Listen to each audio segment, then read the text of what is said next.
And 360 TF is a perfect example of the technology that's coming to the fore finance. How do you see these tools, helping businesses manage their cash flow and navigate this economic uncertainty that's around? So we're very keen to hear what's your view on this. From a country perspective, and the opportunity to really just chat through some of these conversations around receivables finance, because as you said, we are having to manage some very interesting situations economically, politically, and ultimately both of those things have a significant impact on trade. And for me, the biggest value that receivables finance and factoring brings to the market, and more importantly to a client, and that's what this is about, is helping the client, is a consultative approach.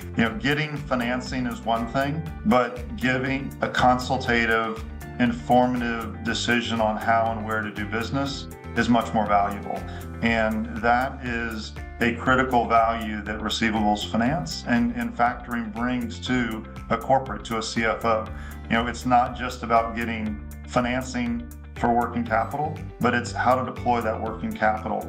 So what do you think is driving this shift in their mindset? And how are they ready to adopt factoring as a tool for their businesses? Yeah, it's a good question. And over my what I can now say 3 decades, 30 years of experience, I go back to the first few days and years of business, and we were very manual. Receivables finance was a very manual process to manage it, to risk. The fraud mitigation was very manual. It was by far the heaviest team that I had in terms of number of people to support the business. And what we're seeing over the past several decades, and 360 TF is a perfect example of this, is the technology that's coming to the forefront for finance. And that is bringing the cost of doing factoring down significantly. That now allows us as factors and banks and financial institutions to focus, again, what I talked about before, the consultative approach, right? We're able to leverage technology to bring the cost per transaction down significantly. And as that's happening, the CFOs are recognizing the consultative value that the bank and the factor is bringing to them. Next, I want to ask you, many corporates, and with my experience, a lot of times the terminologies which they use, invoice financing, bill discounting, factoring, often they use it interchangeably. So if you have to, very summarily explain, what are the key differences between these solutions? Yeah, I think, when you think about products related to receivables, invoice financing, discounting of bills, bills of lading, factoring, the big difference, and it's a lot of what we've really talked about already, is it's the servicing. It's the servicing that a factor can bring to the client that you're not going to get in traditional invoice financing. You're not going to get in discounting of bills. Those products are great for cash flow, and there's something that CFOs need at different levels. But if that CFO, if that president, if that corporate is looking for service and consultation, they're only going to get that within a factoring program. Okay, the next one, what major macro or the market trends you see are reshaping the global factoring and the receivable finance landscape today? I think I'll answer that one with the easy answer to start with, which is kind of the obvious one that's been going on, from the tariff and trade wars that have been happening, right, the past few weeks. But I think those just highlight a trend that's been happening for a very, very long time, and it's been happening since the existence of trade. And that is that trade is always going to shift. It is going to shift. It's going to shift to the easiest path. It's going to shift to the best path, the best quality, and lowest cost, right? So that is a trend that will always happen. Neal, what we've also seen is that the adoption is growing, but even though when the adoption is growing, we still see that the access to the financing still remains uneven, and more so in the emerging markets. So what do you think are the key roadblocks? Are they more on the regulatory side, structural, or is it more about the market awareness? How do you view this? Yeah, and I think I would almost, take those three words in the reverse. There needs to be that market awareness of what it is and how it works. You need to show how the structure can work, and then you have to work with the regulators to make that happen. What we're seeing in India right now between the country and then obviously what's happening more specifically in Gift City is exactly that. The market is very aware of the factoring product. FCI structurally has been in India for a number of years. And now what we're seeing is an opportunity to exponentially grow the product to support trade finance in India once we get that full regulatory support. There is regulatory support there is a way to do the business, but there is an inconsistency in some respects as to how it can or can't be done. On the import side, there's some that believe it can be done today under the structure, the others that believe that it needs to be worked under the structures and the regulators to make sure it fully works and it's more efficient. Moving on, the alternative finance, it is opening up new possibilities, but it is also throwing up, new risks. So what should businesses watch out for? How can they remain compliant while also being able to manage their operational risk?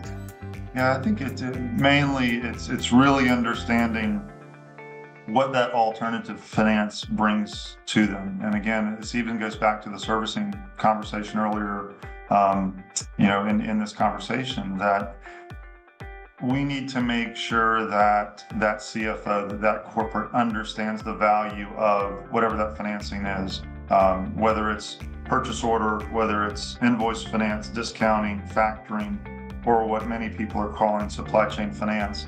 Understand what is that impact on your balance sheet, understand the cost fully for that program. If you are getting a alternative finance that looks cheap, right? Is that because you're also losing the consultative and the service piece, that comes with the more traditional financing that's out there? So I think it's really making sure that as a CFO, you're really educated on what that finance is, exactly how it works, and making sure that you're thinking about the total cost. There's a new, the ITFS businesses which have come up. How do you see all of this, improving speed? How are they able to reach, especially, to the businesses with support from fintechs like 360TF? How do you see this? Well, I think, first and foremost, it's cost. Although, we just talked about cost isn't always the most important thing, but, it's still a reality. Being able to bring an invoice, bring a transaction into a platform, for almost nothing, for pennies, is transformative. And again, I'll go back, and I know this is an extreme example, but, 30 years ago, I ran a small business factoring group at Bank of America, and our cost to process an invoice in our platform was $25 US. And that's because of the whole manual approach, right, to get it into our platform. So having the ability to automate that process brings that cost down immediately. Now, what it then allows us to do, and I think this is the more valuable piece, and it goes back to quality and services, we're now able to put technology around that efficiency to evaluate the quality of the transaction, put some AI around it, truly eliminate fraud that we've seen in certain markets. So, Neal, as a global network, how do you see FCI, shaping adoption, across the markets? And how can fintech platforms like 360TF collaborate with FCI to expand? Yeah, from an adoption perspective, in terms of what we do on a daily basis, it's really about getting out in the market and raising awareness. And most of that is done in the more emerging markets, where the product literally doesn't exist in many cases. However, what's also important is that we stay on top of the more mature markets, because we do see legislation that's brought up with the right intention, but unfortunately, it can have a negative impact on our industry. That happened here in Europe as a great example over the past few years, where the late payment regulation was being put up and potentially to been enacted. The finance groups here in Europe, the EU, F, which is part of FCI, really pushed and leveraged our network to let regulators and Parliament know the negative impact that this actually would have had on the industry. So it's very important that we get adoption across those emerging markets, but it's also really important that we stay on top of what's going on in the market. Part of that is our members. So 360TF, as an example, as a member, you are our eyes and ears on the ground, for what's going on, so that we can assist and help, in those markets. From a fintech perspective, going down more of that path. Finally, Neal, for business leaders who are still on the fence, what is your message to help them see factoring as a forward-looking tool for their business, as a resilience tool and as a tool for their growth?